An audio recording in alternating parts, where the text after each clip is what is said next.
ज्यादा तकलीफ हो तो भस्म शंकर को लगाओ और वही भस्म का त्रिपुंड मस्तक पर लगाओ।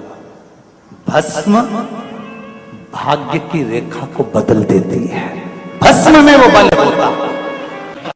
आपका कोई काम अटक रहा है, कोई काम नहीं हो रहा, बहुत परेशान हो गए, बहुत थक गए उस काम के लिए, तो निवेदन करते हैं घी के दिए में काली तिल डालकर सोमवार के दिन शंकर जी के मंदिर के सामने तुम रुका जी का नाम लेकर दिया लगाकर जिस काम को तुमने दुनिया के आगे कहकर देख लिया, कर कर देख लिया, नहीं हुआ, उस कार्य को एक बार दिया लगाकर निवेदन कर कर फिर जाकर देखना, काम आगे बढ़कर ही रहेगा, छूटेगा नहीं। मां कौशल्या, माता कौशल्या शिव जी की परम आराधना करती थी, भगवान शंकर की परम भक्त थी। और लंका के राजा रावण ने एक बार सारे ग्रहों को एकाग्रित कर कर पूछ लिया था, बताओ ग्रह मेरी मृत्यु कैसे होगी। किसी ग्रह ने जो बताता था, राजा उस लंका का राजा रावण उस ग्रह को बंदी बना लेता था।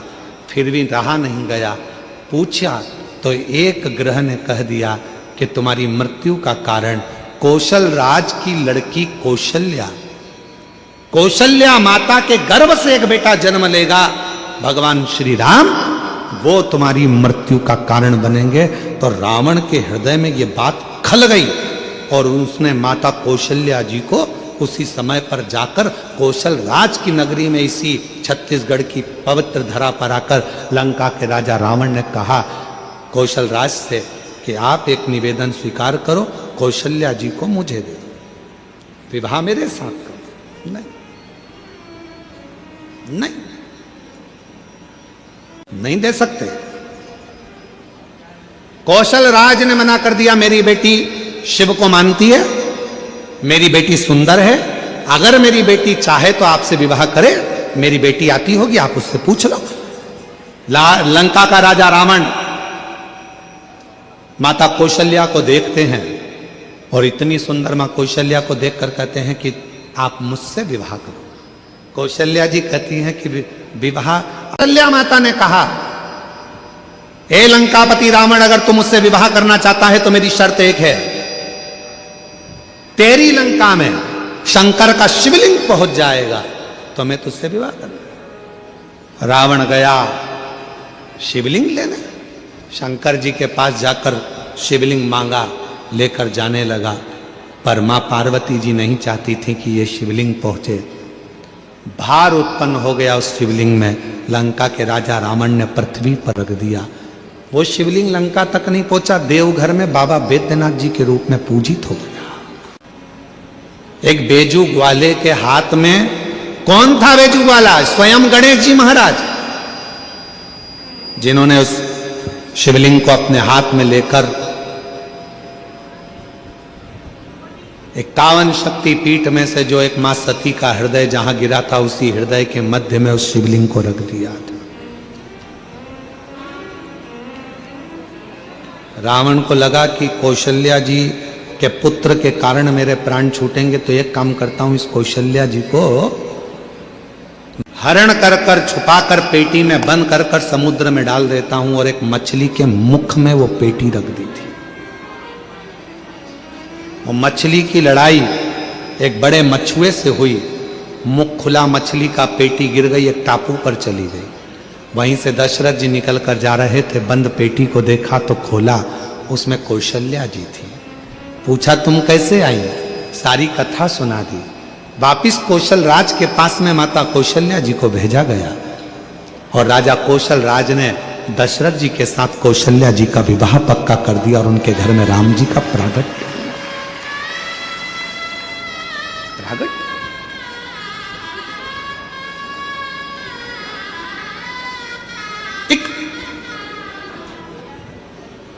हर्ष पत्नी पद्मावती के पास में राजा जाकर कहता है, राजा नीलवर्मा कहता है, अरे तुम इतनी सुंदर थी कि तुम्हारी सुंदरता के चक्कर में मैंने शिव का अपमान कर दिया।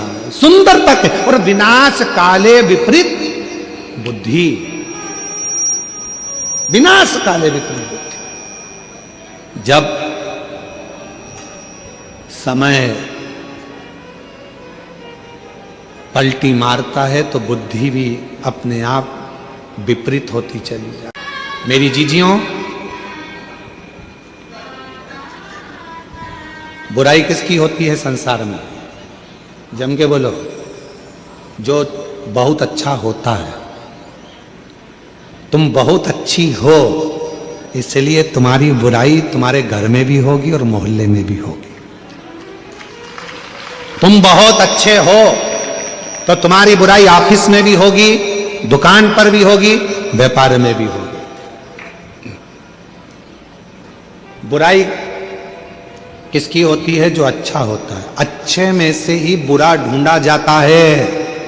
बुरे में से कभी कोई बुरा ढूंढता है क्या? अरे बोलो तो जम के नहीं। बुराई जिसके अंदर भरी होगी उसमें से कोई बुराई नहीं ढूंढेगा। तुम कभी भी देखना, बहुत सारे ऐसे पियक्कड़ नशेले रोड के किनारे पड़े रहते हैं। कोई उनके घर में जाके सूचना करता है कि तुम्हारा पति पी के पड़ा है, तुम्हारा बेटा पीकर पड़ा है, मदिरा का पान कर लिया, नशे में पड़ा है? कोई नहीं कहता। सबको मालूम है पीता है, बहुत पीता है, बहुत बेकार है, बहुत गंदा है। कौन जाकर कहेगा? पर अच्छे में से जाकर कहेगा। पर कोई अच्छा व्यक्ति, बहुत अच्छा व्यक्ति जब कोई गंदा काम करता है, गलत काम करता है, तो लोग फिर बुराई करना प्रारंभ करते हैं। अच्छे व्यक्ति की बुराई होती है, कभी बुरे व्यक्ति की बुराई नहीं होती, क्योंकि बुरा तो पहले से बुरा, उसमें क्या खाक बुराई ढूंढेगा वो। नील वर्मा ने सारे मंदिर तोड़वा दिए राजा ने, और राजा नील वर्मा ने सारे मंदिर तोड़वा दिए, शिवलिंग तोड़वा दिए, मंदिर हटवा दिए, होटलें हटवा दिए। आर्षपत्नी पद्मावती एक कुंड के पास बैठ गई, मिट्टी का पार्थिव शिवलिंग का निर्माण कर रही। पार्थिव शिवलिंग का निर्माण, और पार्थिव शिवलिंग का निर्माण करते करते करते करते वो आराधना में जो डूबी, साधना में डूबी, जो साधना में डूब गई, इतने में आ गया राजा नीलवर्मा। जैसे ही राजा नीलवर्मा आए, उन्होंने देखा कि ये पद्मावती तो वापिस शिव की आराधना में लग गई। अब शिवलिंग नहीं है, शिव प्रतिमा नहीं है, मंदिर नहीं है, होटलें नहीं है, शंकर का कहीं शिवलिंग नहीं है, तो इसने तो पार्थिव लिंग का निर्माण करना प्रारंभ कर दिया। पार्थिव लिंग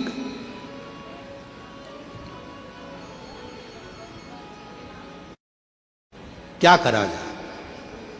क्रोध आ गया राजा को, और राजा ने उसी समय पर गुस्से में आकर अपने पांव के अंगुष्ठ भाग को तोड़ने के लिए लगाने ही वाला था।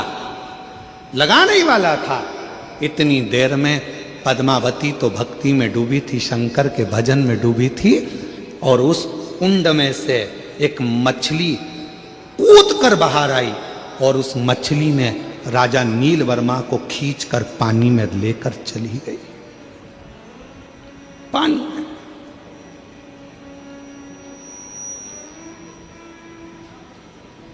जैसे ही वो मछली अंदर लेकर गई, राजा का शरीर एक डुबकी लगाकर वापस बाहर आया, तो शरीर था तो ठीक, पर जब राजा अपने घर पर गया तो शरीर कंपायमान होने लगा, कंपित होने लगा, शरीर में कंपन उत्पन्न होने लगा। राजा सही से खड़े भी नहीं हो सकता था, राजा बैठ भी नहीं पा रहा था, चल नहीं पा रहा था। पूरे नगर में सूचना हो गई कि राजा ने शंकर भगवान का ऐसा अपमान करा है, शिव का ऐसा अपमान करा है कि राजा का शरीर अब कंपायमान हो रहा है, राजा का शरीर श्रेष्ठ नहीं है।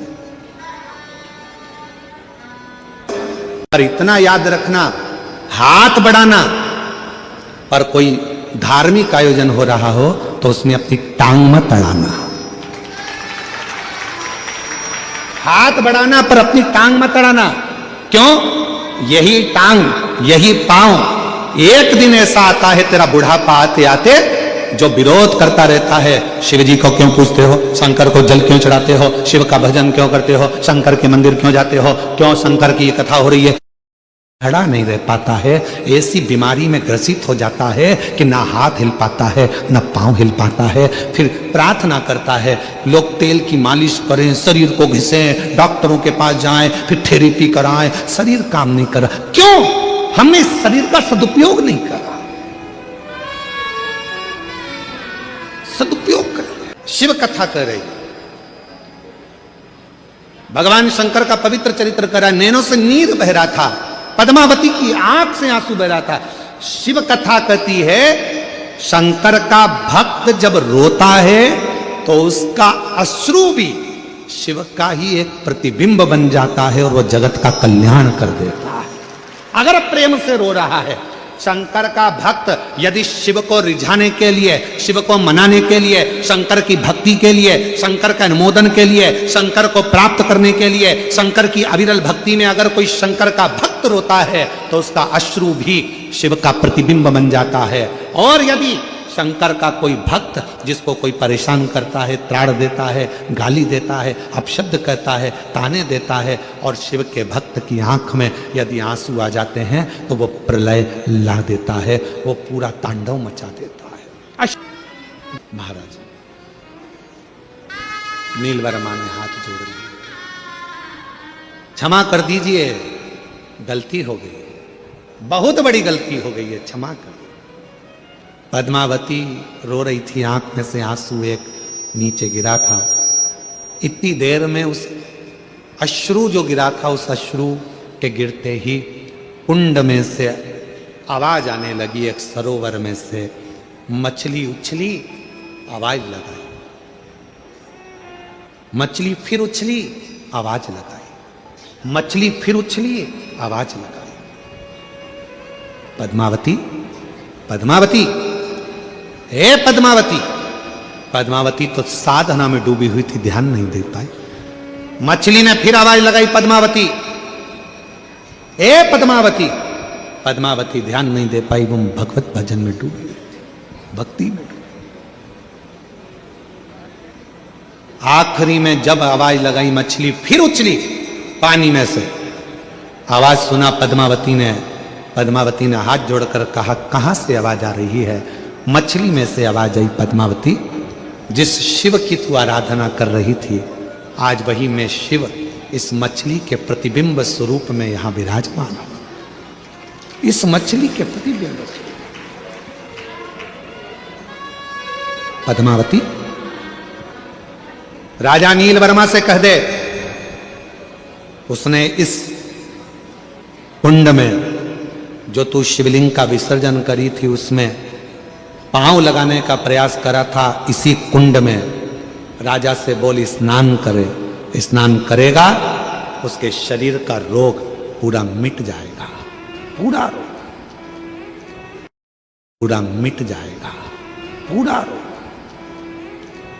पद्मावती ने कहा नीलवर्मा राजा से, राजन इस कुंड में स्नान कर लीजिए, जाओ स्नान करो।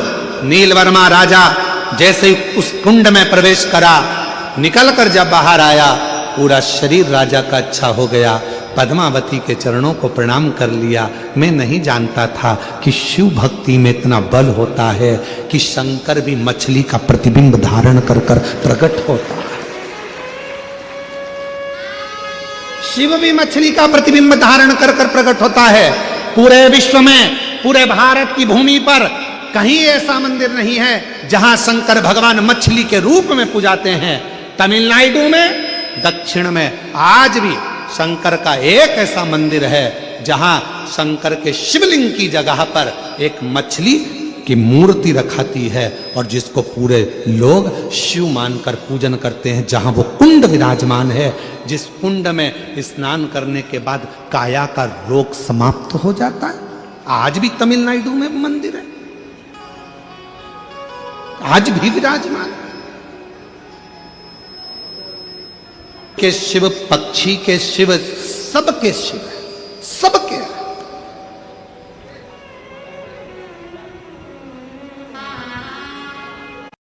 एक है शिव, एक है शंकर, एक है भोला। तीन नाम हैं, तीनों को समझ लीजिए।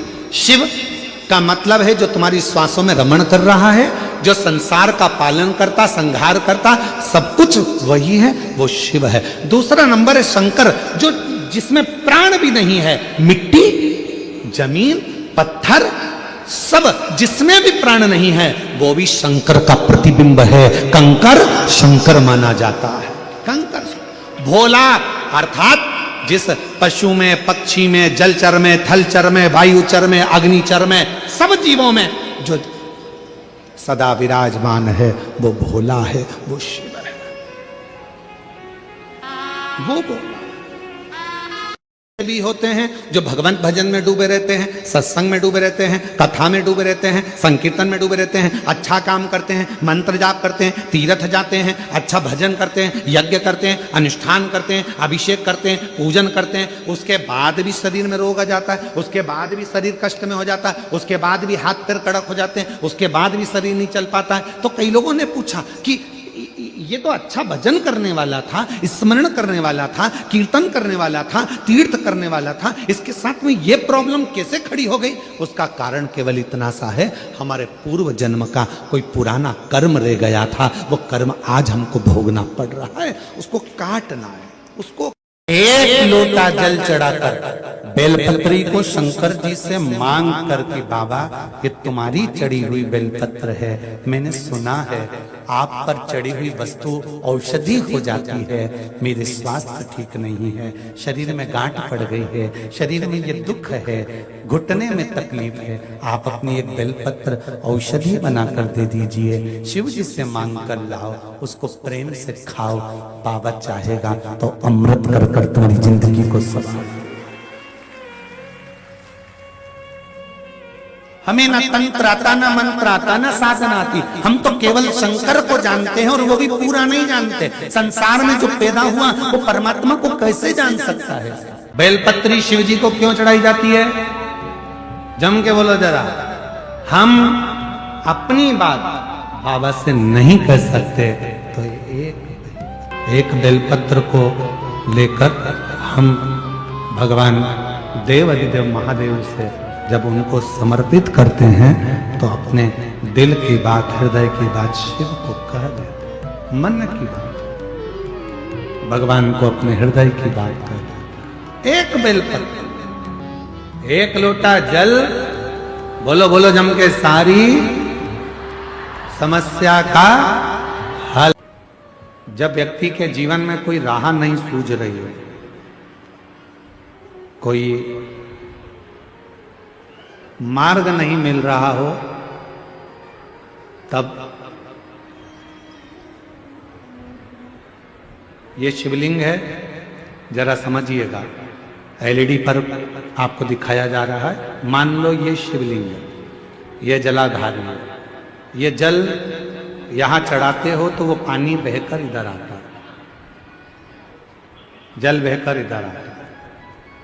मान लो कोई राह नहीं दिख रही हो, आपको लग रहा है कि मैं बहुत फंस चुके हूं और निकल नहीं पा रहा हूं, मार्ग नहीं मिल रहा, थोड़ा सा लाल चंदन जहां ये जल बहता है इसके दोनों ओर, इधर गणपति इधर कार्तिकेय, थोड़ा थोड़ा लाल चंदन दोनों जगह पर लगाना प्रारंभ करो और उत्तर की ओर मुख कर कर दक्षिण में खड़े होकर शिव जी को जल चढ़ाना प्रारंभ करो।